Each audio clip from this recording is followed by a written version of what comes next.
I want to interject this as well.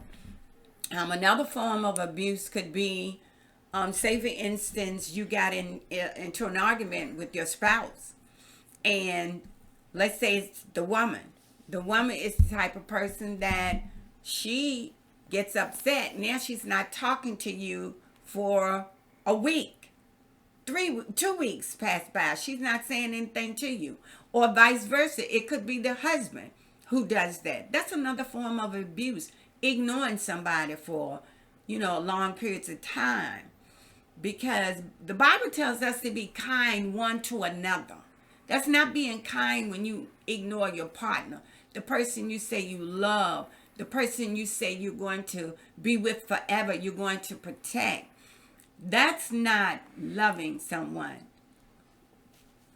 Amen. And abuse can come and has different looks, and it can stem from different things. But the bottom line is that abuse in the marriage is very, very painful to the partner that's being abused. Right.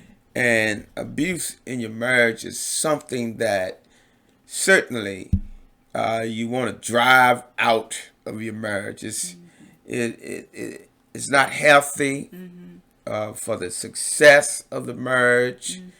And if you're in a relationship and abuse is there, regardless of what kind of abuse it is, whether it's physical, verbal, whatever kind, whether it's the abuse, as my wife was talking about, being silent, not talking to your spouse, and making them feel like they're not you're even there. Rejecting them. That's what you're doing. It's a rejection. It's a form, certainly a form of rejection. Amen.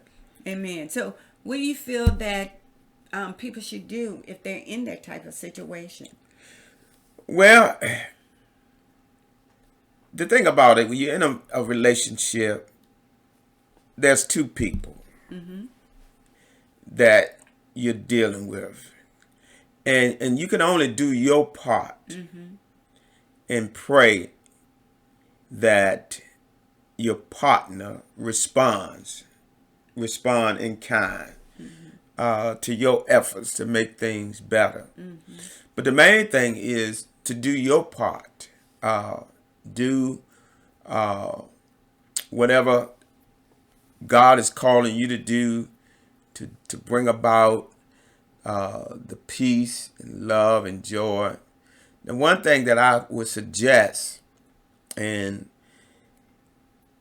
I know that in some relationships it's not possible because your partner might not agree to it. But one thing I'll suggest is that you sit down with your partner that's being abusive, and you talk to them. You pour out your heart to them without you getting upset and irate, because that's not a discussion. That's another argument. But to sit down and really discuss how you feel about what they're doing, how they are treating you, and to let them know the pain that it's causing.